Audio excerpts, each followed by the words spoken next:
л да. Одоо хэвтээд үсэн тулаан хийдэг ийм тамирчин байсан. Нилээ өндөр. Одоо эндээс хэвтээд хэлсэн. Гартан татаад ялтыг байгуулж байна. Хэвтээд тамирч хэдий их тав байсан хэдий ч одоо 30 мэхэнд орж Францын тамирчин ялтыг өрт авж байна. За хэдий хүйцүү мужаас ирсэн тамирчин ялагдаж байна. Ингээ Францын тамирчид чансаа ихж байна.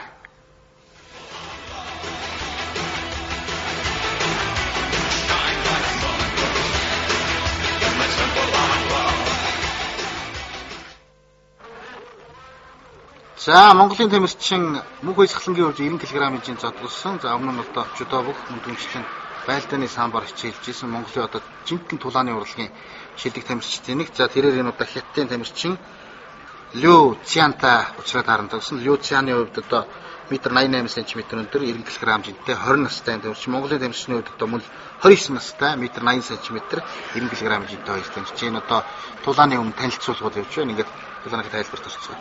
Мөнх баясгалан маань одоо Монголын жижигцүүгийн анхны Азийн аварга байлдааны самбын дэлхийн хошоо мөнгө медальтай. Манай юм одоо Монголын шилдэг тулаанчдын яарахгүй шилдэг тулаанчдын маань нэгэ. Инхүү одоо Хятадын тамирчинтай одоо тулаан таарсан байгаа.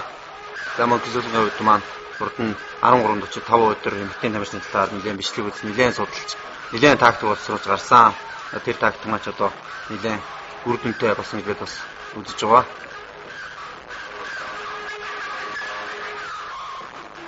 Мөнх баясгалан маань энэхүү тулаан гарахад нэлээд одоо бэлтгэл базаасан. Одоо Бээжинд очиж мөн жижигцгийн багштай жижигцгийн бэлтгэл хийсэн. Энэхүү тулаанд одоо асуулж удагч таштава энэ цагт нарын одоо асуулж удагч одоо дэвжинд гаргасан байгаа. Мөнх баясгалан маань Шандас клубт одоо бэлтгэл сургалтад байдаг ийм тамирчаа. За өөрчлөлт Хятадын тамирчны хувьд бүх Хятадын тулааны урлагийн маструудын 19 чансаар авчигдаг юм тамирчин байна. За ингээд 90 кг-ийн жингийн тулаа гэхэд бэлэн болжээ.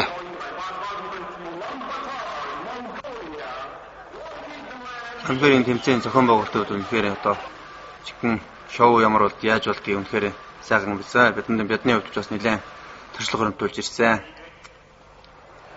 За энэхүү одоо Монголын анхны тулаан гэлж байна. За сандаа боксинг тамирчин гар бол урттай. За энэ үнэхээр одоо цохилтон дээр нь дагаж ороод тэр одоо өөрийнхөө ярьсан тактикаараа сайхан додолцсон. За эндээс одоо баруун гарын хүчтэй цохилтууд ээж дээр алан орж байгааг үзэж тарж байна. Мөнх баясгалан маань. За энэ орчиж байна да. За ингээнхүү мөнх баясгалан маань хурдан хугацаанд өрсөлдөгчөө буулгаж авлаа. Шалуучяныг ялж байна. За энэ тулааны тал дээр бас тайлбар хийх. За Монголын үзэгчд маань одоо хаач газрын ринг дивжинд одоо монголчуудаа хүчээр дэмжихээр төрийн алтан соёлын талбайтайгаа очдог болсон.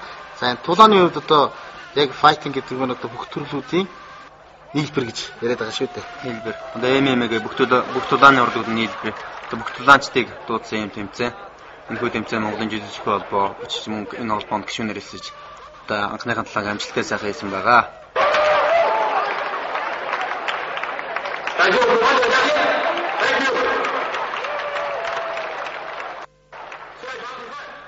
Дөнгөж саяхан тулаан хийгээд рингэн дээрээс бууж ирлээ.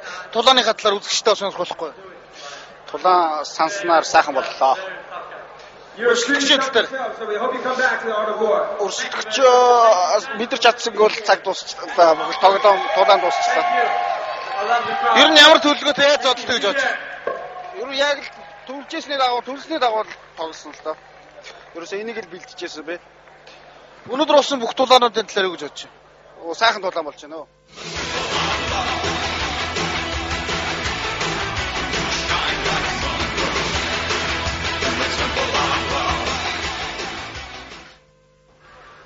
За дараагийн талаан Бээжингийн рингт бүгд найрамд Солонгос улсын тамирчин Болгарын тамирчтай оронд усан 78 кг-ийн Солонгосын Ким Донг Юн Любомир Гюжив нартай тулааныг хийсэн байгаа. Мөн л одоо чансаа ахиулах ийм ширүүн тулаан болсон юм аа.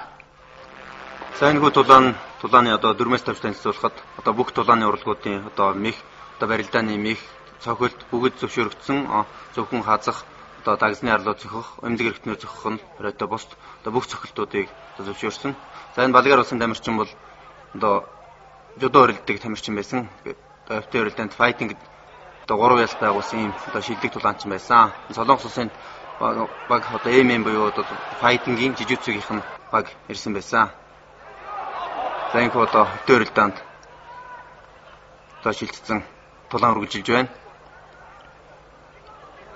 За энэ Болгарын тамирчин нэлээд яртай ийм олон тулаа үзсэн шилдэг тулаанч байсан.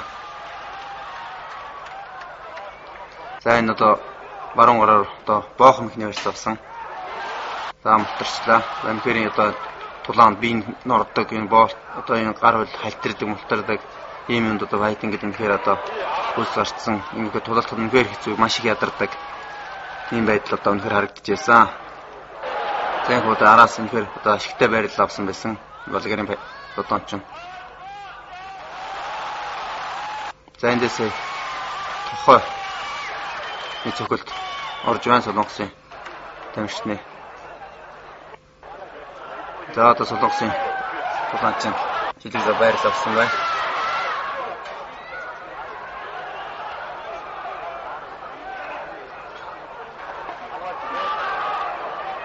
За энэ одоо энэ тулаанд бол одоо иймэрхүү байрлал одоо дээр нь гарсан байрлал ашигтай байрлал одоо нарбан модон төрш тамирчинд бол маш ховор тохиолдно. Энэ байрлал энэ ашигтай байрлалаа тамирчингууд бол одоо ашиглаж маш сайхан тулаан зодооныг хийх ёстой байдаг. За энэ одоо энэ Болгарын тамирчны одоо хацар нь задарсан.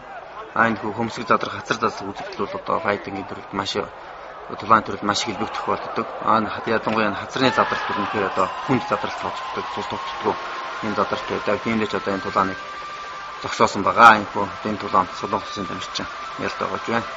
За Солонгосын тамирчны бол метр 82 см өндөртэй 21 настай тамирчин Бээжингийн ингэнд одоо өрсөлдөгч тамирчныг ялснаар чансагаа ахиулж байна.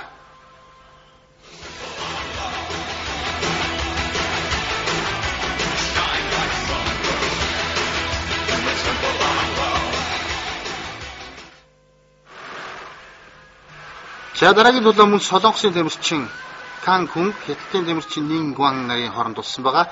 За Солонгосын тамирчны хувьд метр 75 см өндөртэй 22 настай энэ тамирчин бол Хятадын тамирчны хувьд 28 настай хятадуудын одоо нэлийн дэмждэг юм шилдэг ширэн бэлэтэн тулаанч одоо рингенд гарч ирсэн. За түүний метр 71 см-тэй. За энэ улаан өмсгөлтэй энэ удаа рингенд гарсан байгаа. За ингээд тулааныхаа тайлбарт орцгоё.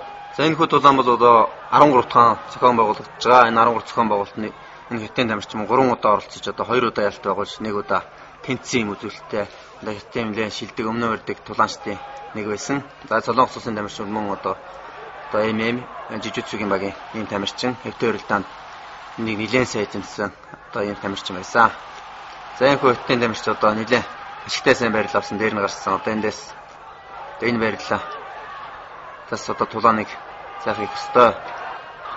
За бэлтгэл дээр харж байхад одоо хөвтө байралд хамгаалтыг босоо байралд хамгаалтыг эргээд одоо зохих гээд энэ тамирчид бүгд одоо хамтдаа бэлтгэл хийгээдсэн шүү дээ.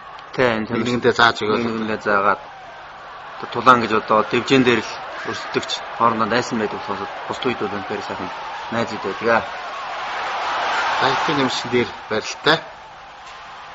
За энэ бол 66 кг-ийн жингийн тулаан. За ихэнх тамирчин одоо хөвтөөр техник сайн эзэмсэн гэхээр харагдаж байна. Тэр ашиггүй байрлал өөртөө ашигтайгаар эргүүлж байна. За эндээс за энэ хоёр тамирчны тулаан бол нэлээд удаан үргэлжилсэн, нэлээд ядарсан юм сайхан тулаан болсон. Хоёр тамирч нэлээд. За эндээс одоо баруун гарын хүчтэй тохоо өвдөг, гарын одоо бүхэл хэсгүүдээр цохилт хийдэг. Энэ тохоон цохилтууд өнөхөр тамирчинд хүчтэй ирдэг. Эндээс одоо хөмсөг хацар задрах юм зүйлүүд байдаг. Тэрнээс хамгаалж тамирчдаас нүүрэндээ одоо ажлын төрөгч гардаг. За мута бокс гэдэг одоо өвдөг тохоо ордог жишээтэй. Жудо гэдэг одоо хөвтэй барилдааны байлдааны сам, таквондо хөл орно гэдэг бүх төрлийн спортуудад яваад байгаа. Нийлбэр цогц гэж одоо нийлбэр цогц одоо дэднугын жижигцүүгийн тамирчид үнэхээр одоо файтинг гэдэг Бразилийн жижигцүүчд үнэхээр файтинг нэлээд өндөр нэртэй дээгүүр байдаг. Хэмжээд одоо Солонгосын жижигцүү файтинг юм аа ирсэн одоо тулаан хийж байсан. Тэгэхээр хөвтөөрөлдөн сайн гэдэг нь харагдаж байсан гэсэн. За билетийн 50 оноос 500 он хүртэл за ойролцоох суудлууд нь $300 хичээтэй 10,000 гаруй үзэгчтэй одоо энд үзэж байсан. За одоо